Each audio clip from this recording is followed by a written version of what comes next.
Good morning, or afternoon, I guess, depending on where you're actually watching this. My name is Jess Fulkerson. I'm a firefighter paramedic in a little town called Belfair, Washington. It's in the very north end of Mason County, Washington, which is across the Puget Sound from Seattle. It's not quite the edge of the world, but I'm sure you could see it from my house on a clear day. We often joke that Mason County, if it had a flag, it would be a blue tarp. It's a relatively rural area, somewhat suburban, urban. It's very close to an urban area of Seattle, but it's suburban, bedroom, vacation community, commute through type of area. As well as being a firefighter paramedic, I'm also a tactical medic with the Mason County Sheriff's Office SWAT team. I've been doing that for about 5 years now. Compadre of mine started the program about a year or so before I got involved, and I've been involved with the program since its infancy, and have seen a lot of the development of that program here in Mason County, trying to model it after several different programs across the country, and we have a pretty successful program. We get called out fairly frequently. We train twice a month, and we're a pretty active group of deputies and city cops and Indian reservation police officers on a multi-jurisdictional team in Mason County. I think we have a very successful tactical medical program, and I think that it's really exciting to think about. There's a lot of people at a lot of places across the country that are developing tactical EMS programs. I think one of the great things that you yourselves are studying right now in the administration of, and the leadership and the supervision of EMS systems wherever you plan to go and work, is that tactical EMS is kind of an emerging endeavor within EMS as a whole. It's been progressing that way since the 1980s or so, and it has been going at kind of a glacial pace and kind of emerging slowly as people become comfortable with the idea of putting either fire EMS practitioners or EMS private company EMS practitioners into, the hot zone, the line of fire, the place where the bullets are flying. Usually the bullets aren't flying at all anymore, but traditionally it's been kind of a paradigm shift for most people, most EMS or fire EMS supervisors, to think about putting paramedics into that environment. And we've seen a huge paradigm shift ever since about the Columbine shooting in 1995 that, or I'm sorry, 1999, that has kind of shifted how we think of EMS and even police action during an event like that in the United States.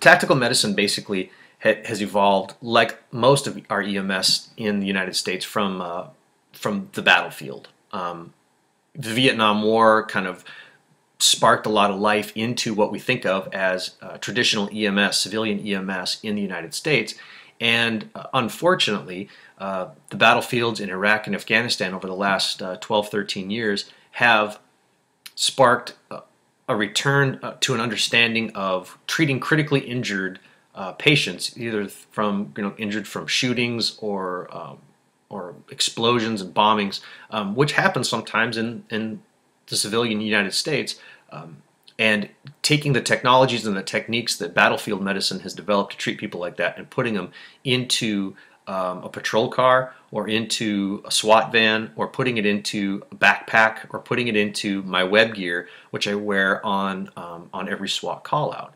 Things like tourniquets. Tourniquets used to be a dirty word in EMS, but now we see tourniquets being put on ambulances and in jump kits across the country because we know they work. We know that they're safe. You're not necessarily going to lose that limb if you put a tourniquet on to stop an arterial bleed.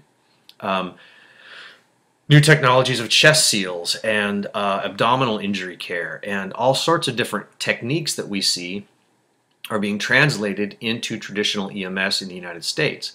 And tactical EMS is kind of a narrow, kind of a niche area where we still use a lot of those techniques without a lot of modification, because we still are using them in what's close to a battlefield setting, where a TAC team might be entering a building to serve a warrant. There's a shooting involved, and whether it's the perpetrator, whether it's a police officer, whether it's an innocent bystander gets injured in that, if EMS is there at the point of wounding, which is the key, at the point of wounding, that person's survival rate is exponentially greater than if they were to be somehow delayed to get their care and then rushed down the street to where there may or may not be an ambulance waiting. The development of this has come through the National Association of EMTs and the PHTLS curriculum of TCCC, Tactical Combat Casualty Care. This has transitioned to what we're now seeing as Tactical Emergency Casualty Care, TECC. And there's a National Committee on Tactical Emergency Casualty Care. And it's basically the same techniques of EMS, of tourniquets and chest seals and getting the person packaged for movement relatively quickly. But combat being taken out of that terminology, I think makes people a lot more comfortable on the civilian side of EMS. Fire chiefs and EMS supervisors across the country, let's face it, they freak out when we talk about tactical combat casualty care. I don't want to put my people where the bullets are still flying. That's for law enforcement to go in and do that. Okay, so you wait for law enforcement to clear the entire mall before you let EMS come into the mall and start caring for casualties? How many people are going to bleed to death in that time? Or if you want the police to learn how to do these techniques, how many of you want a city cop who's a tactical operator who doesn't really have a whole lot of emergency medical training to now try to assess you, triage you, put a tourniquet on you, and move you to a place where EMS can get to you? Not a lot of people want to do that. So it's my belief, and it's my full energy right now. A lot of what I'm working on in terms of curriculum and teaching right now is teaching EMS how to function in a school shooting or a mall shooting or some kind of an active shooter environment. And we kind of need, I think, to be pushing toward that end of the envelope to get EMS used to working in an area where you have to risk a lot to save a lot. There are people that have been injured. You have a relatively secure area, if not completely secure mall. The food court where all the people are injured, that's a secure area that the police officers can secure for you. Get EMS into that area and then get them out.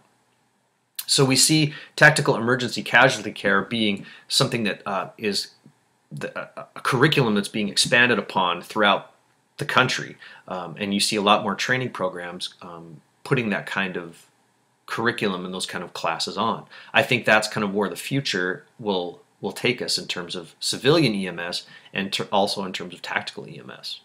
The National Tactical Officers Association, the NTOA, they put on a program called STORM, which stands for Specialized Tactics for Operational Rescue and Medicine. And so let's try that again. Specialized Tactics for Operational Rescue and Medicine, the STORM program.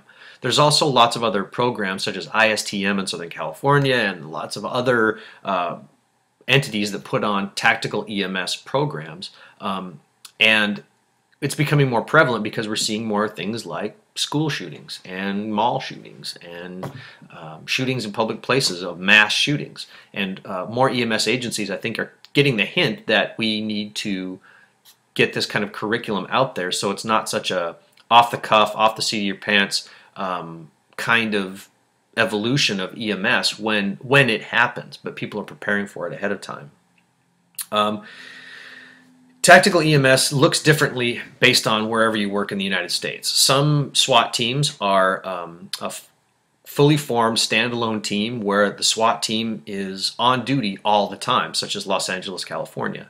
Other teams are part-time teams, such as where I work, where the agency, being the sheriff's office, and in our case it's actually multi-agencies, multi-jurisdictional agencies, have patrol deputies that if there's ever a need for a SWAT or a tactical intervention, a SWAT call-out, those deputies collect, form up as a SWAT team, handle that situation, and then they go back to doing their patrol deputies afterwards, their patrol duties afterwards.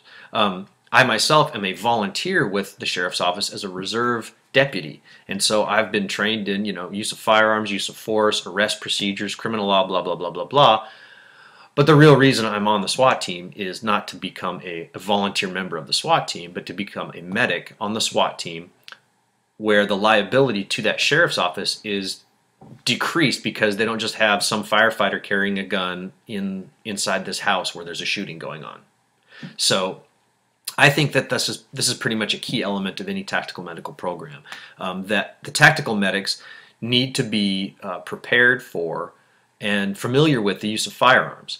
If that particular TAC team allows them to use firearms and arms them, that should not be a deal breaker. That should not be something that either creates or diminishes the idea of having tactical medics. But I think the tactical medics need to be comfortable with and proficient with the use of firearms in case they have to disarm a wounded officer. If they are armed and carrying in the capacity of a reserve deputy like I am, where they are becoming perhaps part of the tactical solution of the problem, then that's fine too. But it's still tactical EMS. One thing is with tactical EMS, if you have the TAC team operating at a house or in a certain area, and then you just stage the local ambulance or the local fire department ambulance a couple blocks down the street so that they're there in case someone gets shot, that is not tactical medicine. That's staged EMS. A tactical EMS, it may be medics that aren't going in with the tactical team in the stack, for example, but they're extremely close. They're maybe at the edge of the property, maybe they wait just outside the house, or maybe they're in the armored vehicle on site, and they're not part of the team that's doing the entry, but they're part of the SWAT team. They're part of that tactical crew. They've worked with them, they've trained with them, they know the capabilities of the tactical team. The tactical team knows the capabilities of the SWAT medics, and they work together, they train together. The medical deployment, if that becomes a necessity, has been part of the operational plan from the get-go. Not just, if anyone gets hurt, we'll rush them down to the ambulance, because that's not tactical EMS. What the future will be like for tactical EMS really depends on the supervision, the leadership in the next 10, 15 years. It's been progressing at a glacial pace so far, but that's okay. Glacial is better than nothing. Where it goes from here, I think, depends a little bit on funding, but let's face it, nobody's got any funding. Nobody's got any money, so you're not going to necessarily have to hinge the success or failure of a tactical EMS program on what kind of grants you get or how much money you can put into it. It's about people deciding that this is a necessity to have during law enforcement operations and finding people to become the medics, whether it's law enforcement officers who go to take the training to become EMTs and paramedics, which I think is okay, but not as good as having someone who knows medicine, who knows how to be a medic and take care of a sick or injured person and can do that really well, and then you train them to function in that environment. It takes the people that are willing to get that stuff together, get that plan together, and get a program off the ground to make it happen, not X $10 million from the federal government. I see training being a big deal with the future of tactical EMS, where tactical medics train patrol officers so that when the patrol officer's on a traffic stop, the dude gets out with a shotgun, and the patrol officer ends up wounded on the side of the road, he or she can provide self-care, or he or she can provide buddy care to that wounded officer that they come upon and find. I think also we'll see traditional EMS become more involved with tactical operations. So that school shooting, that mall shooting, whatever it might be, I think we're going to see EMS, standard civilian EMS, getting trained on how to go into that environment and take care of the casualties in a relatively secure area, if not the entire mall or the entire school, but that cafeteria, for example.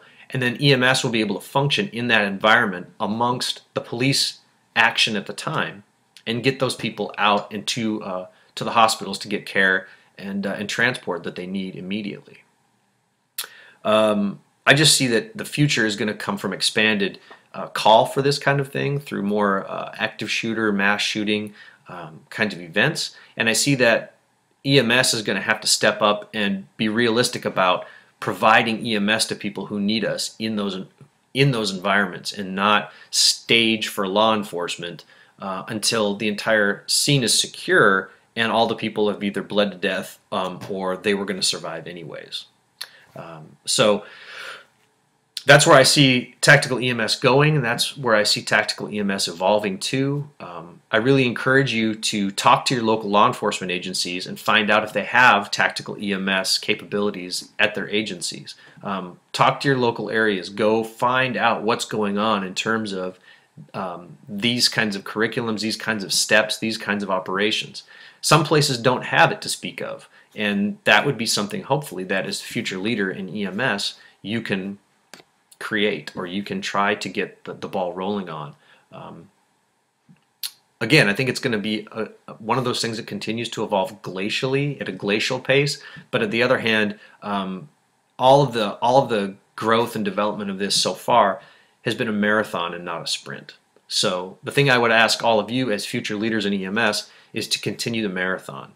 Think of tactical EMS as something that's viable, something that's needed, something that's real, and work to incorporate it into operations in the future.